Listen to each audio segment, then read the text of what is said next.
महाराज जी, सनातन जो धर्म है उसमें कभी कोई कमी तो है नहीं। बिल्कुल ये हमेशा पूरा है, जी नित्य नूतन है, जी सर्व प्राचीन है और सर्व अर्वाचीन है। जी ये हमेशा है, यही इसका है। जब तक आप सनातन तत्व में प्रवेश नहीं करते जीवन में तो आपको शांति नहीं मिलती। भक्त्या माम अभियानाति यावन्यस्यास्मि तत्त्वतः ततो माम तत्त्वतो ज्ञात्वा विशतेत अनंतरम।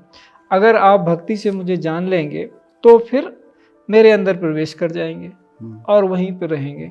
लेकिन वो लोगों को कठिन पड़ता है, तो उनको सरल भाषा में बताना था कि कैसे आप आसानी से परम तत्व की प्राप्ति कर सकते हैं और जीवन के बहुत अल्प काल में, अल्प अवधि में आप जीवन मुक्त हो सकते हैं। एक ही वाद दो लोग प्रस्तुत कर रहे हैं, वो संवाद हो गया।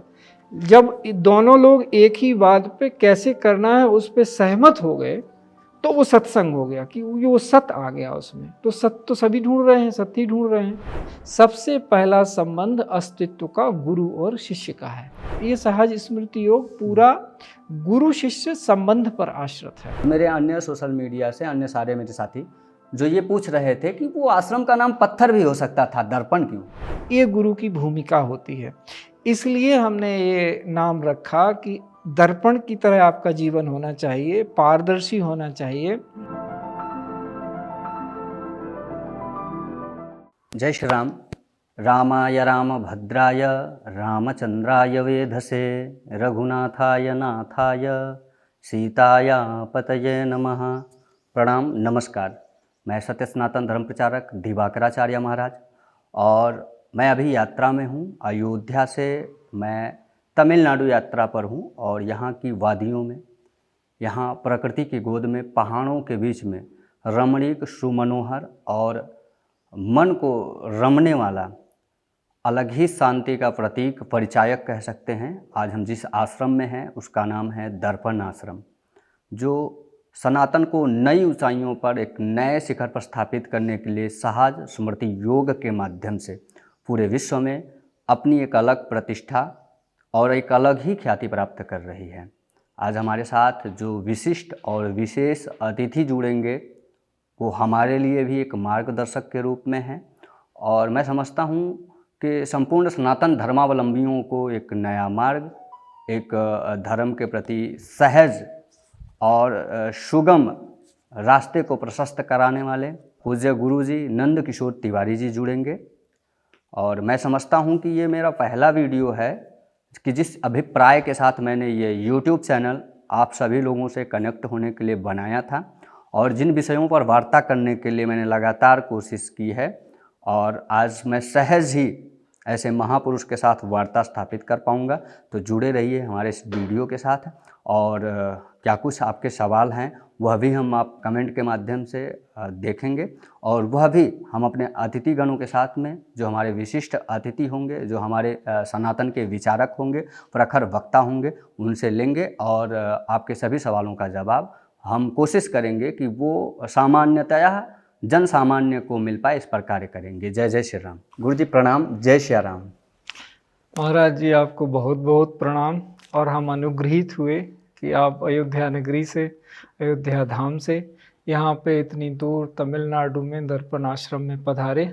हम अनुग्रहित हुए। नहीं, कृतज्ञता तो हमें ज्ञापित करना चाहिए, और संपूर्ण साधु संत समाज की तरफ से मैं कृतज्ञता अर्पित करता हूँ कि इस पूरी यात्रा का जो ध्येय और जो सूत्रधार हैं वो मुख्य रूप से आप ही हैं, और आपने मुझे यहाँ निमंत्रित किया, और विशेष व्यवस्थाओं के साथ आपने मुझे दर्पण आश्रम में जो है बुलाया, और यहाँ के आतिथ्य भाव को जिस तरह से मैंने देखा है काफ़ी सराहनीय है, प्रशंसनीय है। और यहाँ की शांति, यहाँ का वातावरण, यहाँ का रमणीयता अद्भुत है, दिव्य है। महाराज जी, सबसे पहले तो मेरा यही सवाल है आपसे कि जिस अभिप्राय के साथ दर्पण आश्रम की आपने स्थापना की है, मैं चाहूँगा कि मेरे दर्शकों के साथ, मेरे प्रियजनों, सत्य सनातन धर्मावलंबियों के साथ उन विषयों पर आप थोड़ा सा अपनी बात रखें कि दर्पण आश्रम का जन सामान्य के जीवन में क्या महत्व है, और इससे यहाँ के आसपास के क्षेत्रों में किस तरह से दर्पण आश्रम कार्य कर पा रहा है और उनके दैनिक दिनचर्या में बदलाव ला पा रहा है। तो महाराज जी,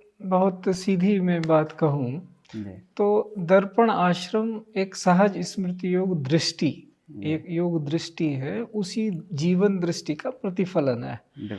तो उस जीवन दृष्टि को जीवन के चर्या में लाना, उसके तरह से देख पाना, चाहे वो किसी भी क्षेत्र के व्यक्ति हों। जैसे हमारा ज़्यादातर जनजातीय इलाका है जहाँ हम हैं, बिल्कुल। तो यहाँ पे इरूला जनजाति है, तो वो ज़्यादा हैं उस जनजाति के लोग, तो वनवासी हैं वो ज़्यादातर। उनके कुछ जो जंगल के जो जड़ी बूटियाँ होती हैं उनका ज्ञान उनको है, उनके फल वगैरह जंगल के वो उनका भोजन है, और सामान्य वो धीरे धीरे इस चर्या में मिल रहे हैं। तो उनको कैसे हम सामान्य अपने में ले पाएँ, अपनी चर्या में जो है उसके लिए प्रयास होते हैं। फिर यहाँ पे जो शहर से लोग आते हैं, जो कारपोरेट्स में काम कर रहे हैं, उनको वहाँ पे तनाव बहुत है, उनकी प्रोडक्टिविटी कैसे बढ़े, वो वहाँ पे सामंजस्य नहीं बिठा पा रहे हैं जीवन से। तो हम उनको वहाँ इग्नाइट सेल्फ करके एक 3 दिन का वर्कशॉप देते हैं, तो उनकी भी चर्या का हम ध्यान रखते हैं। फिर जो गृहस्थ लोग हैं, जो अपनी साधना करना चाहते हैं, तो मूल रूप से उनके लिए भी है कि जो साधक हैं और आध्यात्मिक अभिरुचि के हैं और वो जानना चाहते हैं कि उनका और परमात्मा का क्या संबंध है, कैसे उसका अनुभव वो पाएँ इसी जीवन में, तो उसके लिए भी ये है। फिर यहाँ के जो क्षेत्र के लोग हैं, यहाँ 50 गांव में हम सक्रिय हैं अभी, तो वहाँ जो सरकारी स्कूल है, तो उसमें किसी में टीचर नहीं है, किसी के पास फर्नीचर नहीं है, किसी की दीवार टूट गई है, किसी के पास टॉयलेट नहीं है, तो वो अपनी अपनी वो लेके आते हैं ज़रूरतें और हमें बताते हैं कि हमारे स्कूल में अगर आप ये करवा दें तो हमारे बच्चों को सुविधा होगी। कुछ बच्चे हैं यहाँ, चूँकि यहाँ माध्यम तमिल है भाषा उसका, शिक्षा का, तो अगर उनको वजीफे के लिए एग्ज़ाम देना है तो उनको अंग्रेज़ी अच्छी आनी चाहिए। तो हम उनको अपने वॉलंटियर्स के द्वारा वो व्यवस्था करते हैं कि वो उन्हें अंग्रेजी की शिक्षा दें, उनको इस योग्य बनाएं कि वो भी वजीफे के अधिकारी हो जाएं, वो परीक्षा पास कर पाएं, ताकि वो भी मेन स्ट्रीम में आ जाएं, वो किसी भी तरह से शहर के बच्चों से पीछे ना रहें। बिल्कुल सही बात है महाराज जी। विभिन्न विभिन्न क्षेत्रों में विविध विविध भाषाएं हैं और भाषाओं की ज़रूरत तो आवश्यक है ही, साथ ही साथ जिस तरह से भावनात्मक जुड़ाव दर्पण आश्रम में, क्योंकि मैं पिछले 4 दिन से रह रहा हूँ और इस पूरे क्षेत्र में आपका है। अभी हम लोग बाहर भी घूम रहे हैं, जो यहाँ आसपास में ग्रामीण क्षेत्र हैं, वहाँ से भी हम अभी गए, बात किया, लोगों से जुड़ा। जो वो गहरी जुड़ाव है, वो जो भावनात्मक एक लगाव है, वो आपसे अद्भुत है। पिछले 4 दिनों में मैंने जो खुद महसूस किया, वास्तव में बहुत सारे मठ मंदिर हैं, बहुत सारी परंपरा हमारे सनातन धर्म में संचालित हो रही है, लेकिन दर्पण आश्रम के माध्यम से सहज स्मृति योग का एक नया मार्ग आपने प्रशस्त किया है। किस प्रकार से वो समाज के लिए जो है कार्य कर पा रही है और किस प्रकार से वो आमूलचूल परिवर्तन लाने के लिए, सनातन को एक नए शिखर पर स्थापित करने के लिए काम कर पा रही है, इस पर भी यदि आप प्रकाश डालेंगे तो मैं समझता हूँ कि और भी ज़्यादा बेहतर होगा। महाराज जी, सनातन जो धर्म है उसमें कभी कोई कमी तो है नहीं। बिल्कुल, ये हमेशा पूरा है, नित्य नूतन है, सर्व प्राचीन है और सर्व अर्वाचीन है जी। ये हमेशा है, यही इसका है। इसमें होता क्या है कि समय समय पे धूल पड़ जाती है, लोग उससे तादाद में नहीं बिठा पाते हैं। जैसे बहुत सारे हमारे पास हमसे कहा गया ना कि 14 वेद पुराण अष्टदश, चारों वेद पुराण अष्टदश, तो 4 वेद हैं, 18 पुराण हैं, इसके बाद 6 दर्शन है।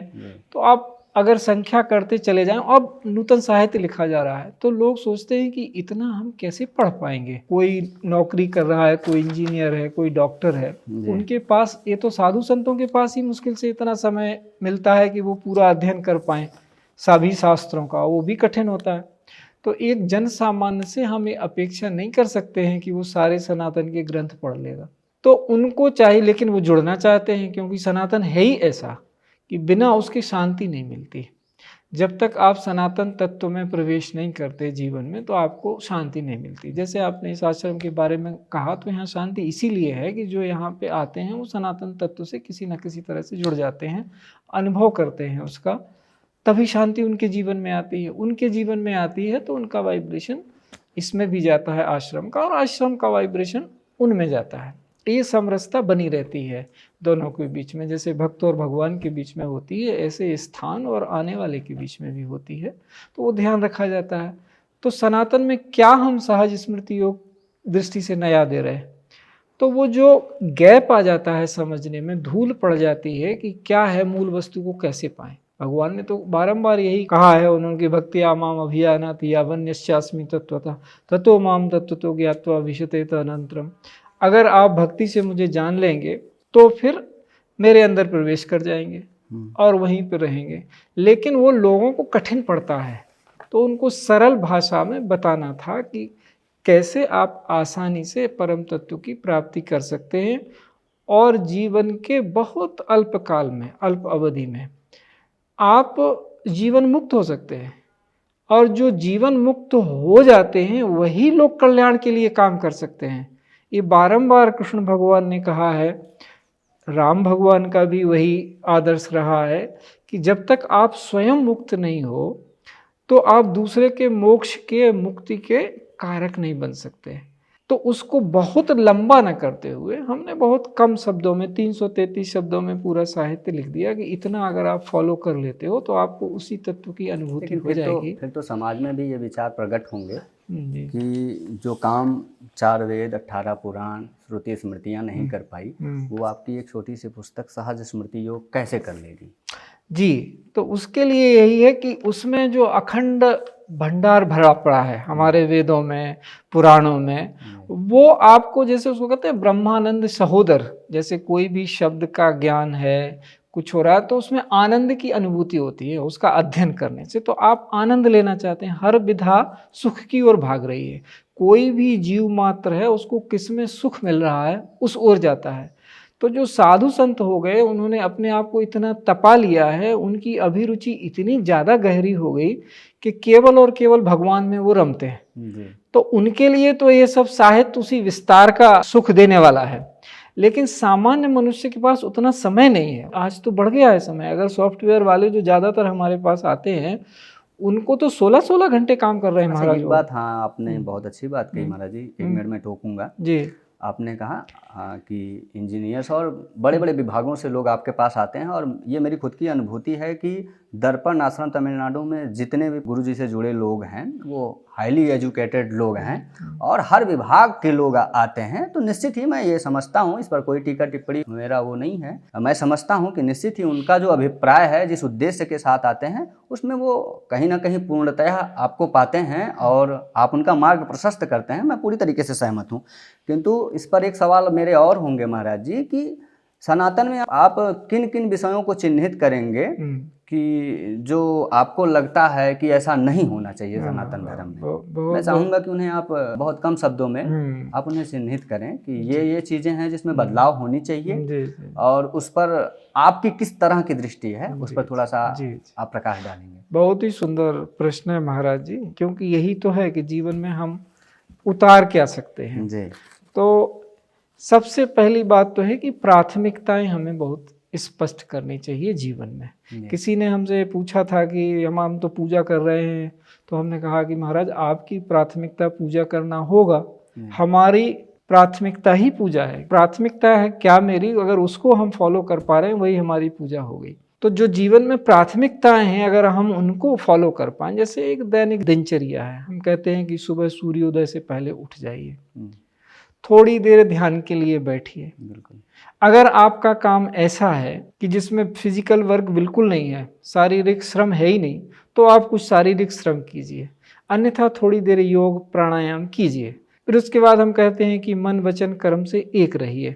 फिर जो भी जीवन में है उसको स्वीकार करना सीखिए, रिएक्ट मत करिए उसके प्रति, उसको रिस्पॉन्ड करना सीखिए। रिएक्शन में और रिस्पॉन्ड करने में अंतर है। रिस्पॉन्ड तब करते हैं अब जब पूरा दूसरा क्या चाह रहा है उसको पूरा पचा लेंगे कि ये चाह क्या है, क्यों है, किसी के मन में प्रश्न है।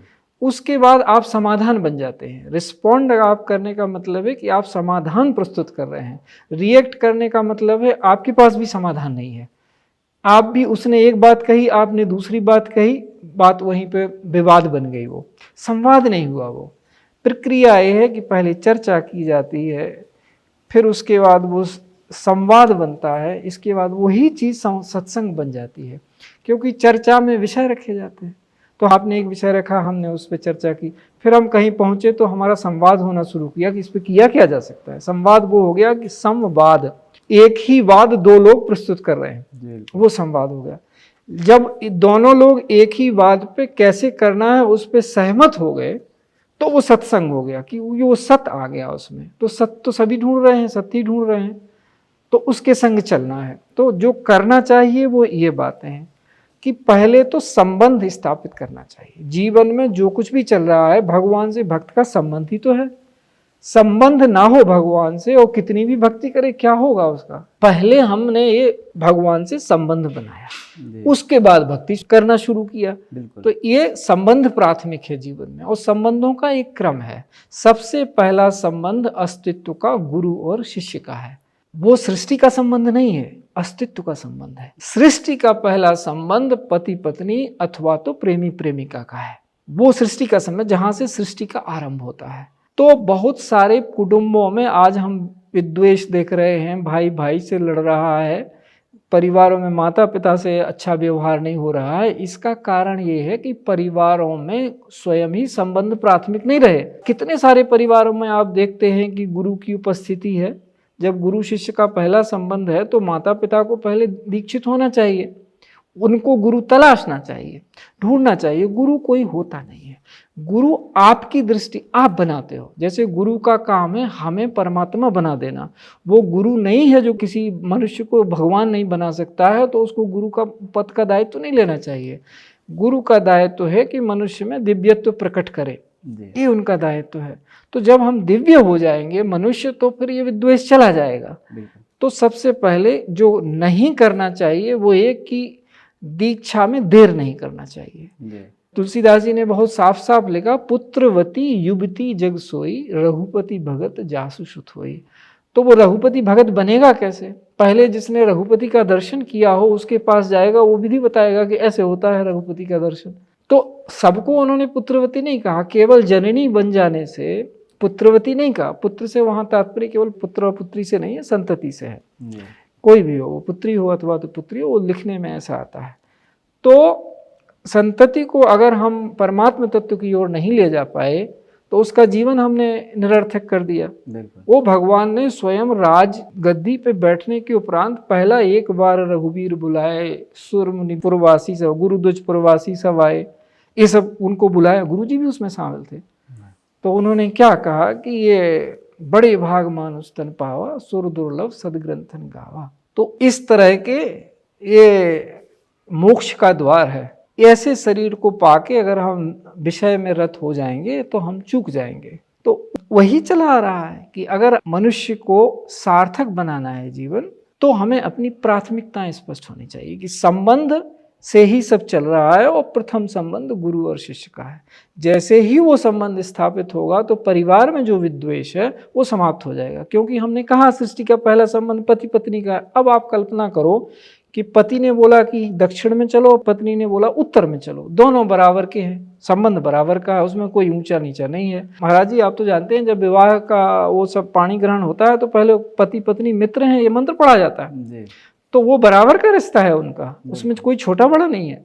तो अगर दो बराबर के बल एक दूसरे विपरीत दिशा में चलने लगे तो फिर क्या होगा? हाँ, शून्य रह जाएगा। तो ऐसे में कोई चाहिए जो उनको एक पे एक 11 कर दे, बिल्कुल इकट्ठा कर दे। तो वो गुरु की भूमिका होती है। तो अगर हम ऐसा कर पाए अपने जीवन में तो उन्हीं मूल्यों की प्रतिष्ठा फिर से होने लगेगी। आपके द्वारा ही प्रतिपादित ये पुस्तक मेरे हाथ में है, जिसका सहज स्मृति योग है, और ये अभिप्राय आपके दर्पण आश्रम का ही है। एक सहज और सरल मार्ग आप सनातन को देना चाहते हैं, और विश्व स्तर पर किस तरह सनातन स्थापित हो उस पर आप निरंतर कार्य कर रहे हैं। ये आपका स्वतः से स्वाध्याय निचोड़ है, ये आपका आत्मदर्शन है, या आपने शास्त्रों पुराणों वेदों से इसका निचोड़ लिया है? कहने का मतलब सीधा सा है कि आपने ये स्वतः से लिखा है, या इसमें जो बातें हैं बहुत अच्छी अच्छी हैं, मैंने भी पढ़ी, अभी थोड़ी पढ़ी है और पूरा पढ़ूंगा मैं, लेकिन ये शास्त्रों से ली गई हैं, चारों वेद पुराण और अन्य हमारे जो परंपरागत हमारे शास्त्र हैं जो हमारे आचार्यगण कहते हैं, और इसमें आपका कितना शोध है इस पर भी थोड़ा सा प्रकाश डालेंगे तो बहुत अच्छा रहेगा। जी। तो महाराज जी ऐसा है कि जैसे हमारे यहाँ रामचरितमानस में बहुत स्पष्ट कहा कि जाकी सहज श्वास श्रुतिचारी, जी। सो हरिपण यह कौतुक भारी। बिल्कुल। ये कहा। अब भगवान के लिए वहाँ क्या है कि भगवान ने मनुष्य के रूप में अवतार लिया, तो उन्होंने मनुष्य की सारी मर्यादाएं रखी, मनुष्यता की। उन्होंने कभी ये नहीं कहा कि ये हमने ये कुछ अपने आप से किया है। उनको जैसा ऋषि मुनि बताते गए वैसा उनका जीवन देखिए, तो वैसा वैसा करते चले गए। जिसने जैसा किया कि ऐसा करना है, हमारा यज्ञ यहाँ पे हो रहा है, आपको रक्षा करनी है, तो राघव वहाँ चले गए। तो जहाँ जहाँ भी ऋषि उन्हें लेते चले गए वो काम करते गए। और उसके बाद जब वो राजा बने तो भी उनकी जो विद्वत परिषद थी वही बताती थी कि क्या करना है महाराज, अगला काम क्या है। उन्होंने अपने से कुछ नहीं किया। और ये राजा का हमेशा रहा है, ये राजधर्म है कि जो ऋषि मुनि बोलते हैं कि अब ये अनुकरणीय है, लेकिन होगा आपके ही हाथ से, करना आपको है, करता आप हो, घटना आपके हाथ से घटेगी, पर ये चीज है। तो ये ऐसा ही होता है। तो जब ये सहज स्मृति योग पूरा गुरु शिष्य संबंध पर आश्रित है। जब गुरु को ही हमने शास्त्र कहा है, इस पे हमने काफी लिखा है, और वो ये सनातन जितने शास्त्र हैं सबसे सम्मत है। कोई भी शास्त्र ऐसा नहीं है कि जिससे ये सम्मति ना हो इसकी, कि जो मैं कह रहा हूं ये सारे शास्त्रों का निचोड़ भी है। ऐसा नहीं है कि किसी भी शास्त्र, 3 परिभाषाएं होती हैं जो सत्य को प्रमाणित करती हैं। पहला, ये शास्त्र के विरुद्ध नहीं होना चाहिए, जो भी आप बोल रहे हैं शास्त्र विरुद्ध नहीं होना चाहिए। शास्त्र विरुद्ध का अर्थ ही होता है कि हम और आपसे पहले जो हमारे पूर्वज रहे, जो अग्रज रहे, उन्होंने जो जो अनुभव किया उसी से जो शास्त्र बने। बिल्कुल। केवल वेदों को अपौरुषेय कहा जाता है, और अपौरुषेय का वो गूढ़ अर्थ है। पुरुष बोलते हैं जो हमारी आत्मा होती है, जब वो शरीर को जान लेती है तो उस आत्मा का नाम पुरुष हो जाता है।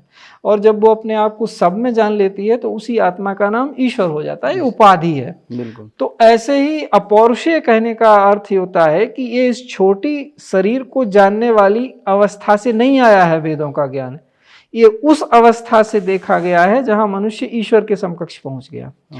उस अवस्था से उतरा हुआ ज्ञान है, इसलिए ये अपौरुषेय है। सामान्य अर्थों में ये कह दिया जाता है किसी मनुष्य ने नहीं लिखा। मनुष्य का लिखा तो चलेगा क्या, लेकिन अगर उसकी अवस्था वो आ गई है कि वो जस्ट देखने लगा कि है क्या, अपने तरफ से कुछ लिखा नहीं, तब वो अपौरुषेय कहा जाता है। तो वो वेद अपौरुषेय हैं, बाकी सब तो लिखा गया है। किसी किसी ऋषि की उसमें दृष्टि रही है और थोड़ा थोड़ा उसमें ऐसा परिवर्तन होता चला आया। तो जब वो ज्यादा उस पर कवर पड़ जाता है तो फिर सफाई की आवश्यकता पड़ती है, स्वच्छता की आवश्यकता पड़ती है, उसी हीरे को पुनः चमका देने की। तो उतना ही काम यहाँ हो रहा है कि जो है उस पे से थोड़ा दर्पण पे से धूल हटाने जैसा, बस अपनी तरफ से मैंने कुछ नहीं किया है। ये शुद्ध सनातन ही है जिसको वर्तमान समय में धूल पड़ी उसको थोड़ा सा साफ करने की कोशिश की है, जितने मेरे 2 हाथ हैं।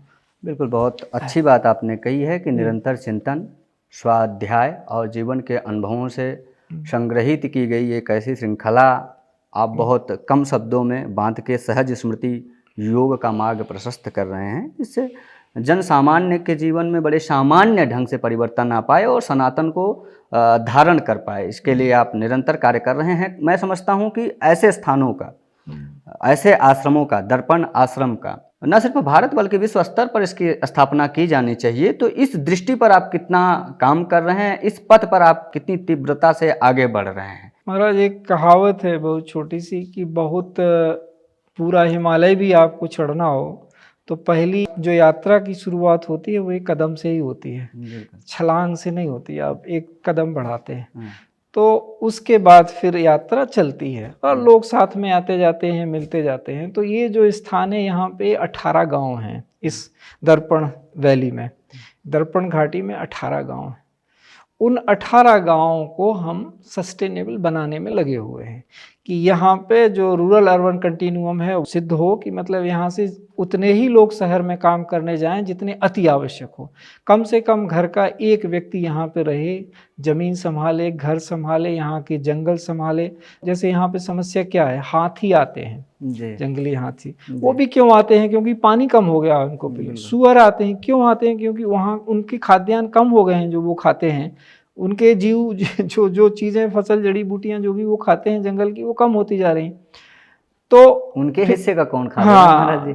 तो अब वही है, हमें वही संस्कृति विकसित करनी है कि उनके हिस्से का हम ना खाएं तो वो हमारे यहाँ नहीं दखल देंगे। तो वो पुनः यहाँ जंगलों को बढ़ावा देना कि फिर जंगलों में भी वृक्ष लगाए जाएं, खेतों के आसपास वृक्ष लगाए जाएं, ताकि फिर नदियां साफ की जाएं और फिर वो होने लगे, बारिश होने लगे ज़्यादा। ये क्षेत्र कम वर्षा वाला क्षेत्र हो गया है, पहले ऐसा नहीं था, बहुत पहले बीच में, अब ये कम वर्षा वाला क्षेत्र कहलाता है हमारा। तो इसमें पुनः बारिश कैसे हो, इसके लिए हमारे यहाँ यज्ञों में विधियां हैं, और वृक्ष लगाने की तो सामान्य विधि सबको समझ में आती है, गौ संवर्धन सबको समझ में आता है। तो हमने एक एक प्रारूप खड़ा किया है इसमें, जिसमें आप जो गौएं देख रहे हैं, छोटी सी गौशाला है, तो गौएं इसीलिए हैं कि उनके गोबर से और उनके ही सारे जो प्रोडक्ट यहाँ पे चलते हैं, उनसे ही हम इसको सस्टेनेबल बनाते हैं। जो फसल में हम गौमूत्र इस्तेमाल करते हैं, गोबर उपयोग में लाते हैं, यहाँ की मिट्टी, थोड़ा गुड़, थोड़ा नीम के पत्ते, यही सब से हम उसको उर्वर बना लेते हैं। और ये सब देखो आप पथरीली जमीन सब देख रहे हैं, इसको उर्वर बनाया ही उससे गया है। बिल्कुल सही बात। तो ये मॉडल हमने यहाँ के, फिर ये जो जिस बिल्डिंग के पीछे हमारे बैकड्रॉप में, ये यहीं के पत्थरों से उठा उठा के हमने बनाई है, और यहीं के कारीगरों को उसमें ट्रेन किया बनाने के लिए कि आप सारे गांव में, अन्य अन्य गांवों में ऐसा ही बनाओ। तो ये कौशल दर्पण भी हो रहा है यहाँ पे, क्षेत्र दर्पण हम इसको बोलते हैं, कि कैसे शुद्ध भोजन करें। हमने 4 चीजें ली इसमें कि शरीर के लिए शुद्ध भोजन, मन के लिए शुद्ध भोजन, स्वा अर्थात चरित्र के लिए शुद्ध भोजन, और आत्मा के लिए शुद्ध भोजन। ये 4 शुद्ध भोजन करने चाहिए। अब ये तो सब कोई कर देता है कि करने चाहिए तो, लेकिन होगा कैसे, इसके लिए कोई चिंता नहीं करता। तो हमने कहा खुद करना पड़ेगा आपको। तो हमने यहाँ भोजन उगाया, फसलें, प्योर फूड फॉर बॉडी उगाया, और बताया लोगों की देखो ये किया जा सकता है। जब ऐसी पथरीली जमीन पे किया जा सकता है तो उपजाऊ जमीन पे तो किया ही जा सकता है। तो धीरे धीरे जैसे यहाँ से काफिला बढ़ रहा है, गाँव तक पहुँच रहा है, ऐसे ही ऐसे आप जैसे साधु संत जो सनातन प्रचार में लगे हुए हैं, मनुष्यता की भलाई चाहते हैं, न केवल भारत को तो आप एक स्थान बनाना चाह रहे हैं कि सारा विश्व देख सके कि जीवन कैसे जिया जाए। तो आप जैसे साधु संत जब विचरण करते हुए आते हैं और बात फैलती है, तो फिर दूसरे लोग भी आके देखना चाहेंगे कि क्या है, कैसे हो रहा है, देखना चाहेंगे, उनके मन को भाएगा तो वो अपने यहाँ जाके करें। हमने कोई कॉपीराइट नहीं रखा सहज नृत्य योग पे, जो भी हमने यहाँ पे प्रयोग किए हैं और निरंतर प्रयोग चल रहे हैं हमारे, तो उन प्रयोगों पे हमने कोई कॉपीराइट नहीं किया। हमने कहा कि आप आओ, देखो और अपने यहाँ जाके ऐसी चीज बनाओ, ताकि पूरे भारतवर्ष में एक प्रारूप बन जाए विश्व के लिए। हमने ये प्रारूप बनाया भारतवर्ष के लिए, और हम चाहते हैं कि भारतवर्ष पूरा प्रारूप बन जाए पूरे विश्व के लिए, कि यहाँ पे लोग सनातन दृष्टि से जीवन सहजता पूर्वक जीते हैं। तो सबसे पहली चीज जो यहाँ है वो आपको आत्मिक शांति मिलती है, संतोष मिलता है। और चूंकि हमारे पास शरीर है तो हमें भोजन चाहिए, तो शुद्ध भोजन मिलता है। और वो सब हम इस तरह से धीरे धीरे हम इसमें आगे बढ़ रहे हैं। फिर तो लोगों के ऊपर है कि जैसे जैसे लोगों तक ये बात पहुंचेगी, फिर उनको इसमें, सरकारों को कुछ समझ में आए तो वो भी, हम उनके लिए भी खुले हैं कि भाई आप भी ऐसे मॉडल बनाइए। आपने कृषि विज्ञान केंद्र खोल रखे हैं, आप ऐसी चीज़ें क्यों नहीं करवाते हैं वहाँ पे? क्यों आप रासायनिक खाद की ओर जा रहे हैं? क्यों ऐसा, जब हम आपको सामने करके दिखा रहे हैं कि संभव है, तो आप इसको क्यों नहीं अडॉप्ट कर रहे हैं? तो जब वो आएंगे महाराज तो और आगे बढ़ेगा। तो हम तो हर वर्ग के लिए खुले हैं, सरकार के लिए खुले हैं, समाज के लिए खुले हैं। और साधु संतों का तो हम हमेशा वंदन करते हैं कि जो हमारा 6 का प्रारूप है कि गौ, गंगा और गीता, गायत्री, गुरु, गौरी, ये 6 तत्व अगर हमने ठीक कर लिए, तो जो हम इसको कहते हैं कि भारतीय नारी ही केवल ऐसी मेधा उसमें है कि वो विश्व के बच्चों का कल्याण कर सकती है। विश्व के बच्चों को, क्योंकि हमारे में केवल भारत के बारे में हम नहीं सोच रहे हैं, हम बारंबार कह रहे हैं कि हम पूरे विश्व का सोच रहे हैं। क्योंकि हमारे यहाँ जो सूत्र हैं उनको देखा है ऋषियों ने, गावो विश्वस्य मात्रः, कोई ऐसे ही नहीं बोल दिया, बिल्कुल उसके पीछे पूरा आधार है कि कैसे गावो विश्वस्य मात्र बोलते हैं उसको, विश्व की माता क्यों कहा गया उसको, वो सारा उसके पीछे पूरा विज्ञान है, उसके वो देखा जा सकता है। बिल्कुल, मानवता को सुरक्षित करने के लिए ही सनातन निरंतर कार्य करता रहा, जिसके मूल सिद्धांतों में विश्व के जय जयकार के साथ हम अपने घर में भी अनुष्ठान करते हैं और वसुधैव कुटुंबकम की बात करते हैं। सर्वे भवन्तु सुखिनः, सर्वे सन्तु निरामया, सर्वे भद्राणि पश्यन्तु मा कश्चित् दुःख भाग् भवेत्। और निरंतर दर्पण आश्रम भी या कर रहा है, या मेरे खुद के अनुभव हैं। आप पहाड़ियों के बीच में, इन घने जंगलों की वादियों में आपने इस आश्रम की स्थापना की है। इतनी अद्भुत इसकी रमणता है, मन को हर लेने वाला, मनोहर है, सुगम। आपने इस वादियों में इसको सुगम बनाया है और निरंतर इस पर आप कार्य कर रहे हैं। और पूरी तरीके से यहाँ जो भी चीज़ें हैं यह प्रकृति की गोद में और पूरी तरह ऑर्गेनिक है। यहाँ जल से लेके भोजन सेवन तक, मन मस्तिष्क को शुद्ध बनाने के लिए सारी चीज़ें, बिल्कुल हम इसको यथार्थ मानते हैं और इससे हम खुद संबद्ध हैं और हम इस बात से ताल्लुकात रखते हैं, संबंध रखते हैं और हम इसको सही भी ठहराते हैं। बावजूद इसके कि जब हमने पहली बार आपके साथ फ़ोटो डाली थी तो हमने उसमें पूरा रेफरेंस दिया था कि दर्पण आश्रम के पूज्य गुरु जी नंदकिशोर तिवारी जी के साथ आज मेरी भेंट हुई है और ये पूरा सहज स्मृति योग के माध्यम से आप सनातन को आगे ले जा रहे हैं। तो जो मेरे साथ जुड़े हुए मेरे तमाम प्लेटफॉर्म्स से हैं, मेरे इंस्टाग्राम पे, मेरे फेसबुक अकाउंट्स पे, मेरे यूट्यूब चैनल्स पे और मेरे अन्य सोशल मीडिया से अन्य सारे मेरे साथी जो ये पूछ रहे थे कि वो आश्रम का नाम पत्थर भी हो सकता था, दर्पण क्यों? वाह महाराज। तो पहले तो मैं सबको, आपके श्रोताओं को प्रणाम करता हूँ और ये बताता हूँ कि दूर दूर तक ना मेरे मित्रों में ना परिवार में किसी का दर्पण नाम नहीं है। तो ये दर्पण शब्द आता है कि हम जिसमें अपने आप को देख सकें जी। तो जब ये गुरु शिष्य परंपरा पर आश्रित दर्शन है, तो जैसे दर्पण में हम अपना मुख देख सकते हैं, अपनी छवि देख सकते हैं, अपना रूप देख सकते हैं, वैसे ही गुरु में हम अपना स्वरूप देख सकते हैं। आप किसी भी इष्ट को मानने वाले हों, किसी भी मजहब को मानने वाले हों, रिलीजन को मानने वाले हों, उससे कोई फर्क नहीं पड़ता। गुरु में आपको अपना, जिसको भी मान रहे हैं, उसका स्वरूप दिख जाएगा। आप श्रद्धा से आएंगे तो वो सारी चीज़ें आपको वहाँ मिल जाएंगी। ये गुरु की भूमिका होती है। इसलिए हमने ये नाम रखा कि आपको दर्पण की तरह आपका जीवन होना चाहिए, पारदर्शी होना चाहिए, हर चीज़ जो है वो सबको दिखाई दे और आप अपने आप को यहाँ अपना स्वरूप दर्शन कर सकें इस प्रकृति में आके, और ताकि जो आपको सुधार कर, जैसे दर्पण में यही तो होता है कि हम गए, महाराज जी की तिलक थोड़ा इधर हो गया, दर्पण ने कुछ बोला तो नहीं, देख लिया हमने उसमें आँख खोल के कि इधर है, हमने सीधा कर लिया। तो इसीलिए आश्रम बनाया गया है कि यहाँ के जो मॉड्यूल हैं, आपको शिक्षा में काम करना है तो शिक्षा में करिए, आपको अध्यात्म में जाना है तो अपनी साधना करिए, आपको खेती में काम करना है तो वो करिए, आपको स्किल्स में काम करना है तो वो करिए। जहाँ जिस चीज़ में आप करना चाहते हैं सबके लिए आपको दर्पणवत दिखाता है। ये बहुत अद्भुत बात है महाराज जी। और ये पहला ऐसा आश्रम है, मैं तो घूमता रहता हूँ, जहाँ मौका मिलता है, जब मौका मिल जाता है और जो बुला लेता है तो वहाँ पहुँच जाता हूँ और बहुत फ्री भी हूँ। मेरे पास कुछ ऐसे कार्य भी नहीं है सनातन के प्रचार प्रसार में, सेवा में, दूसरा अन्य कोई काम नहीं है।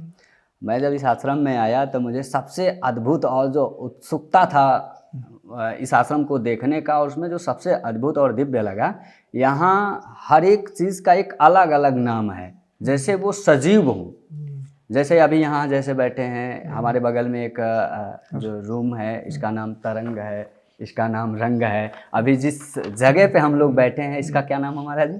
ये तरंगिनी है। ये तरंगिनी है। इस पूरे आश्रम में मैं समझता हूँ कि वृक्षों तक के भी आपने नाम दे रखे हैं। बहुत गहरी आपका चिंतन है और ऐसे ही आपने नहीं स्थापित किया है, इस बात से मैं संबंध रखता हूँ। साथ ही साथ महाराज श्री सृष्टि ही हमारी प्रतिबिंब है, आप भले तो जग भला, और दर्पण वही दिखाता है जैसा कि हम स्वतः होते हैं। तो इस अभिप्राय को यह दर्पण आश्रम पूरा कर रहा है और आगे जा पाए। एक साधु होने के नाते बहुत शुभकामनाएं भी मैं देता हूँ। महाराज जी, अगर दर्पण आश्रम से लोग जुड़ना चाहते हैं, इस जगह पे एग्जैक्टली आना चाहते हैं, तो सहज और सरलता और सुगमता से कैसे वो यहाँ आ पाएँ? बस ये मेरा आखिरी सवाल होगा आपसे, तो हम जानना चाहेंगे। तो महाराज जी, आज तो सोशल मीडिया का युग है, सारे लोग इंटरनेट पे हैं, तो उनको सिर्फ दर्पण फाउंडेशन भी गूगल करेंगे तो मिल जाएगा, नहीं तो www.darpanfoundation.com